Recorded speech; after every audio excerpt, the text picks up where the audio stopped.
Break के बाद एक बार फिर से आप सभी का स्वागत है गुड लक टिप्स में। दर्शकों, ब्रेक से पहले हमने 6 राशियों की बात की थी। चलिए अभी के लिए आगे बढ़ते हैं और जान लेते हैं तुला राशि और धनु राशि वाले जातकों के लिए। तुला राशि वाले जो हमारे दर्शक हैं, अपने आप की तुलना किसी दूसरे से मत कीजिए। ध्यान रखिए, कई बार हम किसी दूसरे से तुलना करते हैं तो अपने आप को बहुत छोटा समझ जाते हैं। ऐसा नहीं है। हर आदमी में कुछ विशिष्ट गुण होते हैं, डिफरेंट एबिलिटीज होती हैं। आप भी डिफरेंट हैं। अपने जीवन का लक्ष्य ढूंढिए और इस जन्म के उद्देश्य को समझने का प्रयास कीजिए और उसकी ओर अग्रसर होइए। आज के दिन की सफलता के लिए पक्षियों के लिए पीने के पानी की व्यवस्था अवश्य कीजिएगा। अगली जो राशि वो है वृश्चिक राशि। वृश्चिक राशि वाले जो हमारे दर्शक हैं, आज यदि कोई निर्णय लेने में दुविधा हो रही हो तो अपनी अंतरात्मा की आवाज अवश्य सुनिए। आज का दिन अच्छी तरीके से गुजरे, इसके लिए दूसरों से सीखने के लिए हमेशा तत्पर रहें और इसी से आपके जीवन में उन्नति होती रहेगी। आज के दिन की सफलता के लिए बंदरों को केले अवश्य खिलाइएगा। अगली जो राशि वो है धनु राशि। धनु राशि वाले जो हमारे दर्शक हैं, तेजी से काम करने की आज आदत बनाइएगा। व्यापार में, व्यवसाय में शिष्ट योग बनेंगे। नए रास्ते खोजने, नए विकल्पों पर विचार करने में संकोच मत कीजिएगा। वाद विवाद से बचिएगा। आज के दिन की सफलता के लिए भगवान शिव की आराधना करके दिन की शुरुआत कीजिएगा। दिन अच्छा गुजरेगा। पंडित जी, अंतिम 3 राशियों की तरफ बढ़ने से पहले एक और दर्शक हमारे साथ जुड़ी हैं। मंजू जी हैं पाली से, जो कि अपने पुत्र ललित के लिए जानना चाहती हैं। ललित के जन्म की तारीख है 11/4/1994 और उनके जन्म का समय है दोपहर का 12:30 का। मंजू जी, आपका बहुत बहुत स्वागत है हमारे कार्यक्रम में। अपना सवाल कीजिए। मंजू जी, अपने टीवी का वॉल्यूम जरा कम कर लीजिए, फिर अपना सवाल कीजिए।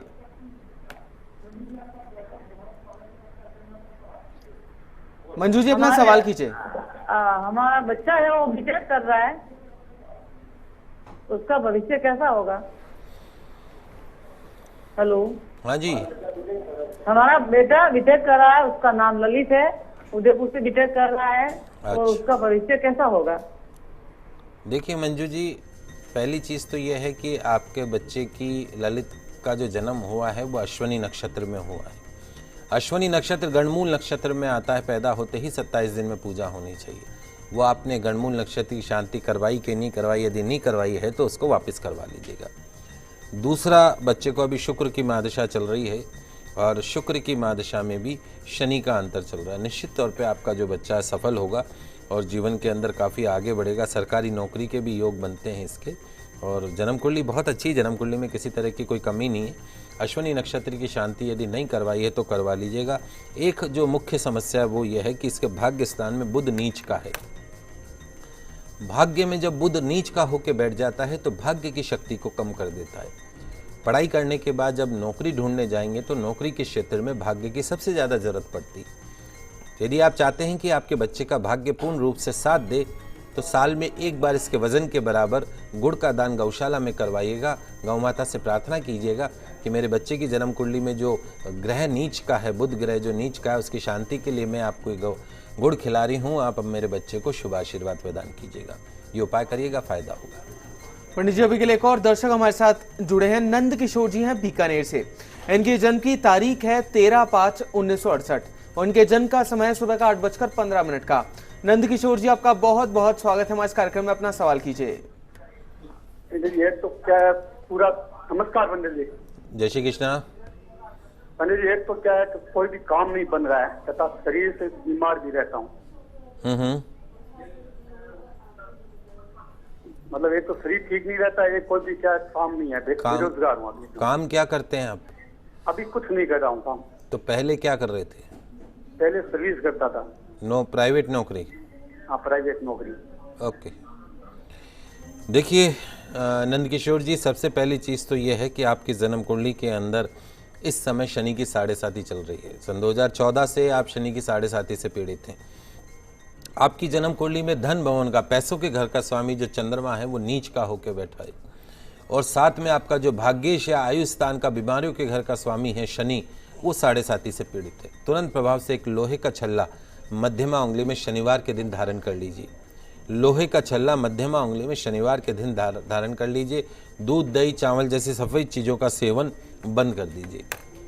सूर्यास्त के बाद में, अंधेरा होने के बाद में व्हाइट फॉर्म में आपको कुछ भी नहीं खाना है। नियमित रूप से मंगलवार शनिवार को सुंदरकांड का पाठ शुरू कर दीजिए। यदि आप पूर्ण रूप से स्वस्थ रहना चाहते हैं, आप चाहते हैं कि आपके जो काम है वो बनने लगे, फाइनेंशियल पोजीशन आपकी ठीक होने लगे, अगर आप घर बैठे हैं तो इससे अच्छा बड़ा और कोई काम नहीं हो सकता। नियमित रूप से मैं तो कहता हूं आप 21 दिन का टारगेट बनाइए, 21 दिन रोजाना सुंदरकांड का पाठ कीजिए। 22वें दिन आप चमत्कार देखिए, किस तरीके से आपके हाथ में काम होता है, किस तरीके से आपकी सेहत में आपको ज़बरदस्त सुधार दिखाई देता है। जब भी सुंदरकांड का पाठ करें, एक तांबे के कलश में जल भर लें, एक तुलसी जी का पत्ता उसमें डाल दें, फिर सुंदरकांड का पाठ करने के पश्चात में उस जल को ग्रहण कर लीजिए, तुलसी के पत्ते को ग्रहण कर लीजिए। गंभीर से गंभीर लाइलाज बीमारियों का भी आपको समाधान देखने को मिल सकता है। तो चलिए दर्शकों, अभी के लिए आगे बढ़ते हैं और बात कर लेते हैं अंतिम 3 राशियों की, जो कि है मकर, कुंभ और मीन राशि। मकर राशि वाले जो हमारे दर्शक हैं, आज के दिन बदलती हुई सिचुएशंस के साथ अपने आप को बदलते जाइएगा और किसी भी बात से बहुत ज़्यादा परेशान मत होइएगा। उसे एक नए तरीके से, एक पॉजिटिव एटीट्यूड, दृष्टिकोण जिसको हम बोलते हैं, उससे देखने का प्रयास कीजिएगा। निश्चित तौर पे बहुत कुछ सीखने को मिलेगा। आज के दिन की सफलता के लिए छोटी कन्या को बिस्कुट के पैकेटों का दान कीजिएगा। अगली जो राशि वो है कुंभ राशि। कुंभ राशि वाले जो हमारे दर्शक हैं, अपने मन की आवाज़ सुनिएगा। अच्छा, आज कोई फाइनेंशियल बेनिफिट हो सकता है, भौतिक लाभ हो सकता है। काम पे फोकस बनाए रखिएगा, दिनचर्या को अच्छा बनाए रखिएगा। आज के दिन की सफलता के लिए हनुमान जी महाराज के मंदिर में मीठा पान चढ़ाइएगा, दिन अच्छा गुजरेगा। अंतिम जो राशि वो है मीन राशि। आज के दिन आपको कोई ऐसा डिसीजन लेना पड़ सकता है जिससे आप कुछ समय से टालते आ रहे हैं। ध्यान रखिए, जितनी जल्दी हो उस विषय को निपटा लेंगे, उतनी ही सहजता से उसका समाधान होगा। वास्तविकता से आंखें फेर लेने से कोई लाभ नहीं होता है, जीवन का फलसफा है। आज के दिन की सफलता के लिए किसी भूखे व्यक्ति को भोजन कराइएगा, दिन अच्छा गुजरेगा। तो दर्शकों, ये तो बात हुई आज के दैनिक राशिफल की। चलिए अभी के लिए आगे बढ़ते हैं और पंडित जी से जान लेते हैं कि आज का गुड लक टिप क्या कुछ खास लेकर आया है आप सभी के लिए। दोस्तों, आरोग्यदायिनी माँ तुलसी का पूजन विशेष महत्व देने वाला माना गया है। माँ तुलसी मुख्यतः 2 प्रकार की होती है। तुलसी जी को अर्घ्य प्रदान करना, माँ तुलसी जी के प्रतिदिन दर्शन करना अखंड सौभाग्य की प्राप्ति करवाता है। तुलसी को समस्त जाने अनजाने में किए गए पापों का नाश करने वाला माना गया है। माँ तुलसी जी का पूजन करना श्रेष्ठ फल देने वाला माना गया है, मोक्ष देने वाला माना गया है। कोई भी पूजा हो, धार्मिक अनुष्ठान हो, तुलसी का उपयोग किया जाता है।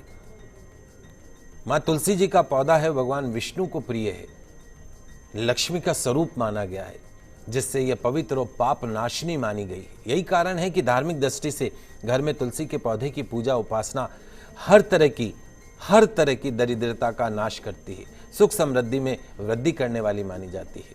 तो आज मैं आपको तुलसी पूजन में तुलसी को जल देते समय पढ़े जाने वाला एक मंत्र बता रहा हूं। आप लिख लीजिए, आपकी टीवी स्क्रीन पे भी मंत्र आ रहा है।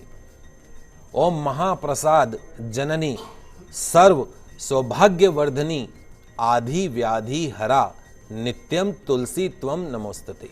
पुनः सुनिए, ओम महाप्रसाद जननी सर्व सौभाग्यवर्धनी आधि व्याधि हरा नित्यम तुलसी त्वम नमोस्तते। अर्थात, हे तुलसी माता, आप संपूर्ण सौभाग्य को बढ़ाने वाली हैं, हमेशा आधि व्याधि को मिटाने वाली है, आपको मेरा नमस्कार है। इस प्रकार मंत्र से जल का अर्घ्य प्रदान कीजिए, माँ तुलसी जी की परिक्रमा कीजिए। निश्चित तौर पर भगवान विष्णु के साथ माँ लक्ष्मी का आशीर्वाद प्राप्त होता है, सुयोग्य जीवन साथी की प्राप्ति होती है, पूर्ण दाम्पत्य सुख प्राप्त होता है, दरिद्रता से मुक्ति मिलती है, सरकारी नौकरी की प्राप्त होती। इतना माँ तुलसी के अंदर जो है, इतना प्रभाव है माँ तुलसी जी के पूजन करने का। तो दर्शकों, हम आशा करते हैं कि हमारे प्रोग्राम आज आपको काफी पसंद आया होगा। पंडित जी हमारे स्टूडियो में आने के लिए और दर्शकों की समस्याओं का समाधान करने के लिए आपका बहुत बहुत शुक्रिया। आप सभी का आज का दिन मंगलमय हो, शुभ हो। जय श्री कृष्णा, जय माता की, जय श्री हरि।